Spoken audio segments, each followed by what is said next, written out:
UMass Lowell Hockey Riverhawks this weekend, a home-and-home series with Merrimack College. Friday night at the Songa Center, 7:15 start, and then Saturday night over in North Andover. Joining us now, the head coach of your Riverhawks, Bazin.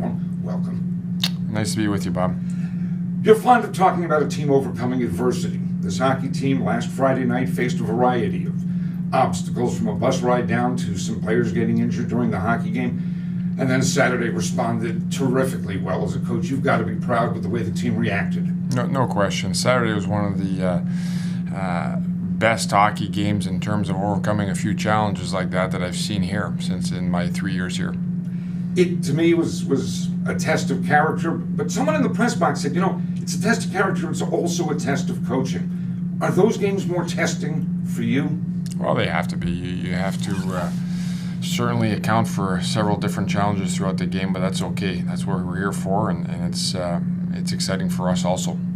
And a test of character. Where does character come from? Is that something that just is innate to the individual, or something that develops because of good leadership in a team setting? Well, all of the above. I think you recruit good character, and we put a premium on good character as much as we do on skill and skating. And I think there's several guys in that locker room that have more character than skill. It's a good group. It's a very strong group mentally, and we hope to keep showing that. I think when we talked, maybe it was last week, maybe the week before, I expressed some concerns that seemed to be out there about scoring, and you told me, you just don't think about it, and next thing you know, 5 goals go in the net. Well, last weekend, 2 games, 10 goals.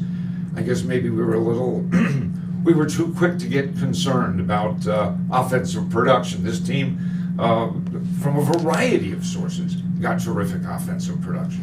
Yeah, I think the offense came last weekend. I think from a media standpoint, there's always a concern whether your power play is not clicking that weekend or your penalty kills off a little bit. It's part of hockey. You're going to go through lulls. You're going to go through stretches in the season where certain special teams aren't clicking, or 5-on-5 play or scoring. You iron all those out so you're the best team at the end of the year, and that's what we're striving for.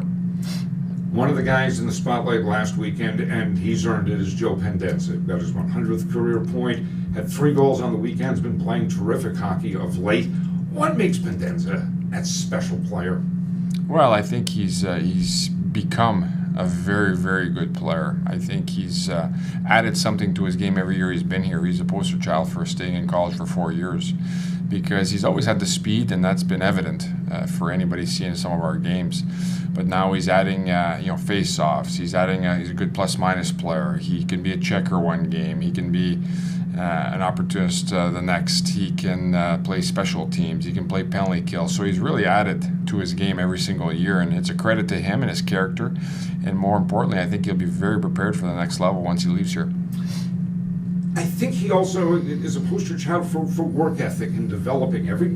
He's, to me, just a terrific example of nose to the grindstone, and it pays off. Yeah, no, his work ethic is very strong. I think it always has been. But, as you get more experience in college, and if you can be coachable enough to learn different facets of the game and digest those facets, he's become a complete hockey player.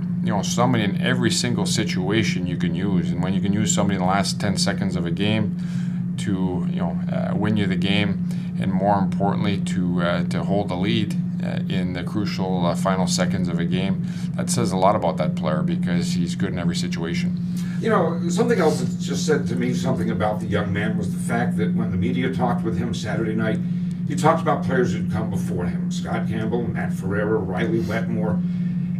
I talked with Joe this week, and I asked him, does he hope he has the impact that those players had on him, on the younger players on this team? And he seems to be the type of guy that, as much as he's learned from others, he wants to teach the next generation. Yeah, I hope so. He's a terrific mentor, because he's very quiet, very humble, and does his job every day. He doesn't care who he plays with. He's a coach's dream as far as the type of player you have, is somebody who just wants to play. And the short numbers weren't a detriment to Joe Pendenza on Saturday. He loves playing. The more ice time, the better. So it's one of those situations where he's a terrific role model for some of the younger guys, and I hope they're seeing some of those characteristics also, because they could really benefit from adopting some of those same characteristics over time, over their own careers. In talking with some of the guys after Saturday night's game and during this week, there was a theme that kept reappearing. I talked to Christian Folan. He had a good offensive game, and he said he had just tried to simplify his game. I talked to Shane Thompson, who moved from forward back to defense in the emergency situation. He said it was all about simplifying his game. It seems in a lot of ways that maybe that's the message for success. Don't try to do too much. Do your job, play simple hockey. Yeah, a lot of times it is for us. I feel that come late January, early February, if the guys don't know that they have to perform certain slants or offensive schemes on the ice, they'll never learn them. So they know what they need to do. It's just a matter of doing their job, so to allow their teammates to do theirs. And I think from a standpoint of whether you're talking to Folan or Tommy, Tommy going from one position to the next is a little more complicated. However, Folan, he's been at that position all year, so he knows he's just got to get pucks to the net. And sometimes they go in, or more importantly, gives a second chance to score at net front. So Tommy, yeah, I was impressed with this game because he went in there and it was rather seamless for one game. Now let's see if he can do it again here for two. What do we have to do this weekend? Well, I think we have to realize that this is going to be a very good hockey team. They're very big up front, bigger than we are up front. I think they manage the walls very well. They don't beat themselves. They're fairly good on the power play, and they can stymie you on the penalty kill. So all things that we've mentioned, but now we have to execute our game plan and try to manipulate and exploit some of their weaknesses.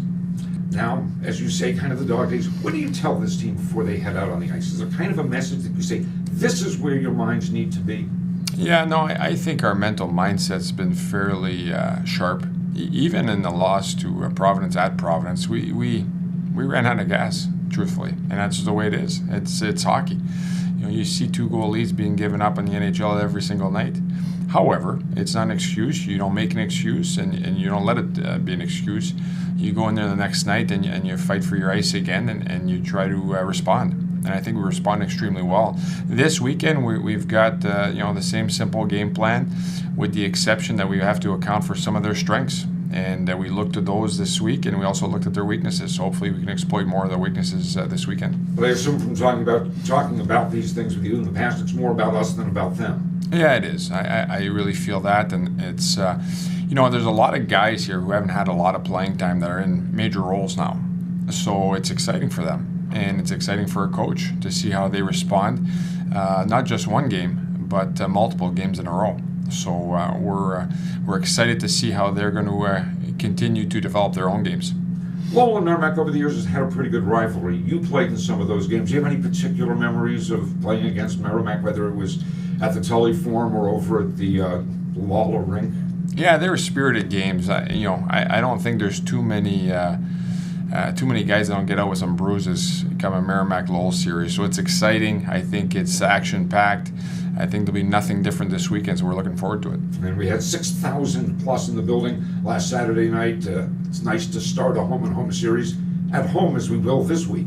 Outstanding. Yeah, no question. The student section really helps that number along, and they're just simply outstanding to have behind us. So we're looking forward to another great outing backed by both our students and the community. And we'll remind people, UMass Lowell and Merrimack College, Friday night at the Sanger Center, a 7:15 start, and then Saturday over at the Volpe Complex, the Lowell rink. Maybe get a lot of Lowell fans to go over there and give the team some support. Norm, always a pleasure talking with you. Good luck this weekend tonight. I do thank you for your time. Pleasure's all mine. Thank you, Bob. Thank you.